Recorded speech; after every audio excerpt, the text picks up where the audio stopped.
Hello, my name is Kayla Petronelli, and this is my communication project, the final level, and I did my project on the notebook. Okay, objectives. The objectives for today are, we're going to go over listening, culture, interpersonal conflict, nonverbal messages, verbal messages, and perception of the self. Listening. We need the skill to listen in order for effective communication. Without listening, you are unable to understand what the speaker is saying, therefore you are also unable to provide feedback. Feedback refers to a system where the reaction or response of the receiver reaches to the sender after he or she has interpreted the message. Okay, hearing is often confused with listening, however it is not the same thing. There are 6 components to effective listening.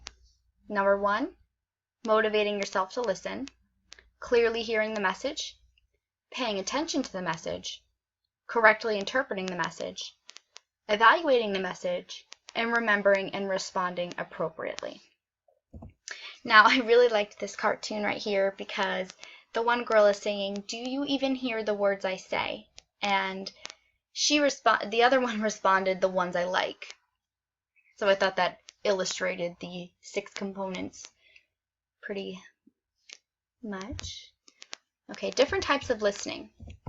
We have comprehensive listening, and this occurs when you are listening for facts or information that would be of good use to you. We often use this listening skill while in a classroom setting. You must hear, clearly understand, and remember the information that would benefit you later. So this might happen when, like I said, you're in a classroom and the teacher is going over information that's going to be on a test, and you can either just listen and remember it in your mind, or you might take notes, or whatever you do. That is the type of listening skills that we use when you need to remember the information.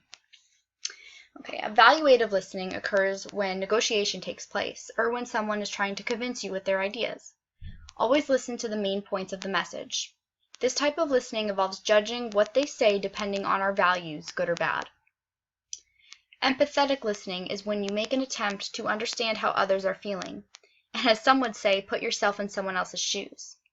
To be truly empathetic, we really do need to feel what they are feeling, and this requires not to have judgment and to be open to that person and their feelings. Appreciative listening is when you listen for pleasure or enjoyment. For example, listening to good music or poetry. And I really liked these 2 quotes here. The first one says, "The biggest communication problem is we do not listen to understand, we listen to reply." And the second one is, "Every good conversation starts with good listening."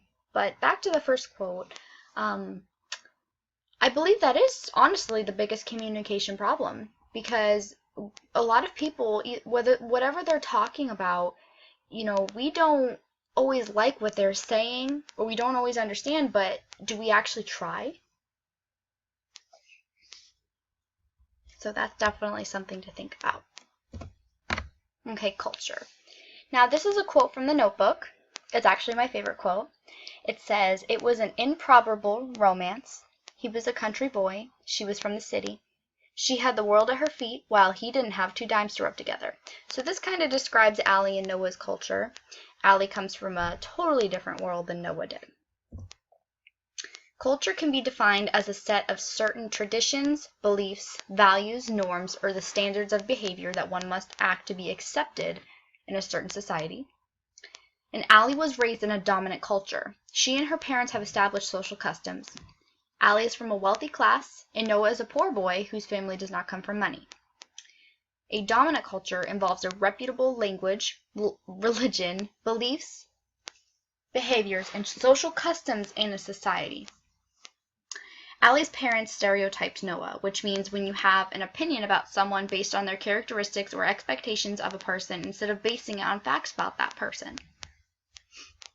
Allie's family's culture is normative, which means it basically provides rules and regulations to how a person should act within other members of that society. Okay, now we're going to talk about interpersonal conflict. Jack Gibb, a researcher of group communication, identified defensive communication strategies and produced a supportive strategy for effective communication.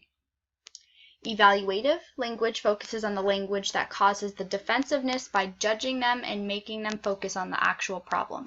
This can also be known as, quote, you language. Now, what is you language? For example, you are always putting off doing your chores. Descriptive language focuses on the problem that is not putting blame on the other person. Also known as I language. Now, what is I language? I language is used when someone is taking responsibility for their own feelings. For example, the better way to probably say that is, I feel that I always have to remind you to do your chores when you don't do them.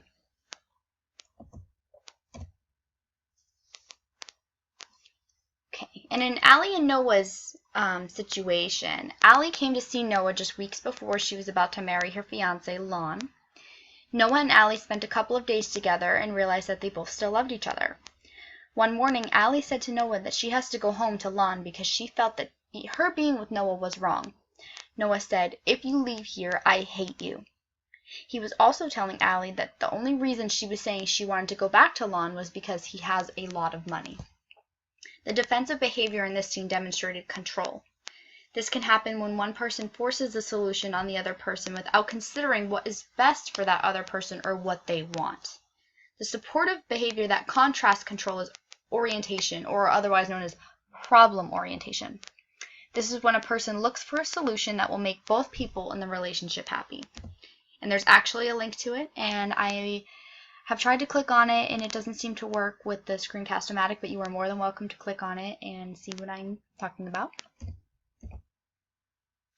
Okay, we've all heard this quote, "Actions speak louder than words." Nonverbal communication between people can be expressed by sending or receiving wordless clues. This can include body language, distance, tone of voice, and touch. Noah took Allie to the abandoned plantation home that he eventually wanted to buy and fix up for him and Allie in the future. Noah stared at her in a desirable and loving way. She stared back, smiling. Noah wrapped his arms around Allie and started to kiss her. They are communicating without having to talk, signifying the love that they have for each other. Now, this is also considered paralanguage, and it's silence that often communicate your feelings, intentions, and meanings in powerful ways. And in Allie and Noah's situation, it was about intimacy and how much they loved each other. But paralanguage can also be if someone was angry and they were giving the silent treatment. Well, that other person knows that they're angry by their silence. So silence can actually speak louder than verbal messages.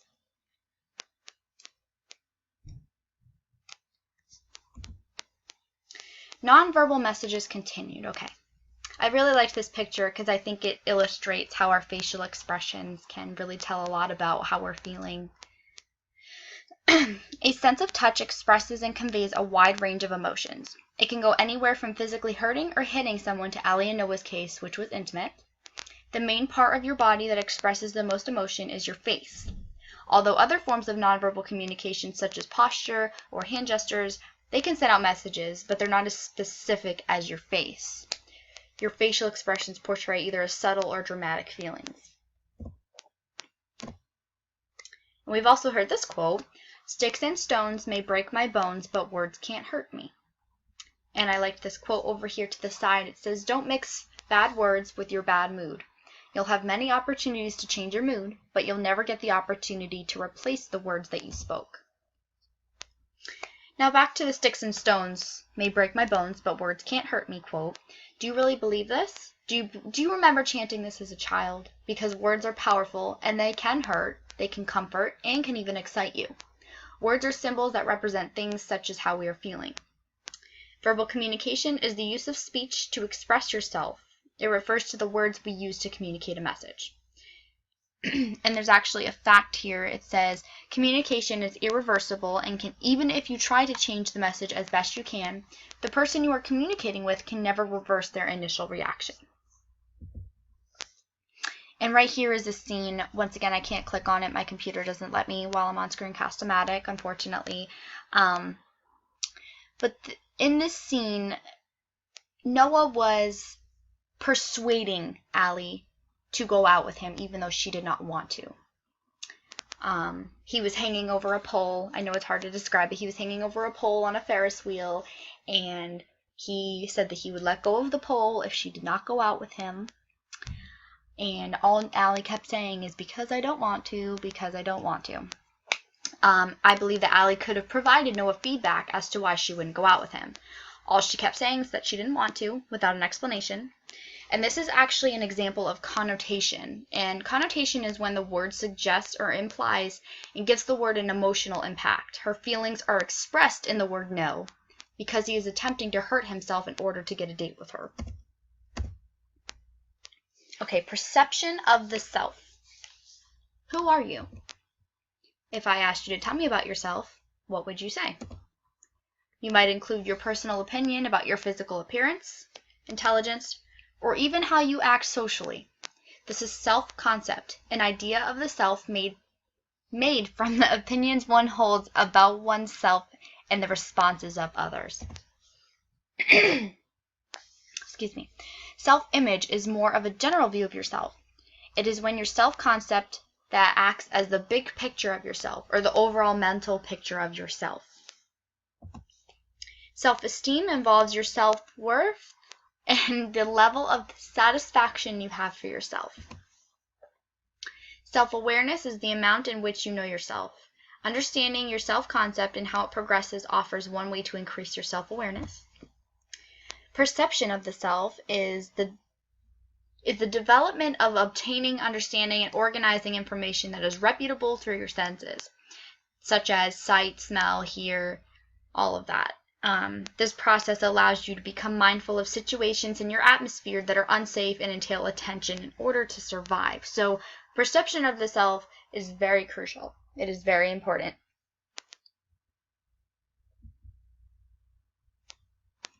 Okay, time for a review. Today we discussed the different types of listening and the 6 components to effective listening, what culture is and factors of a dominant culture, interpersonal conflict, defensive communication with supportive strategies to improve communication, nonverbal messages and how and why they are expressed, verbal messages, how we use words or speech to send a message, perception of the self, self-concept, self-esteem, self-image, and self-awareness.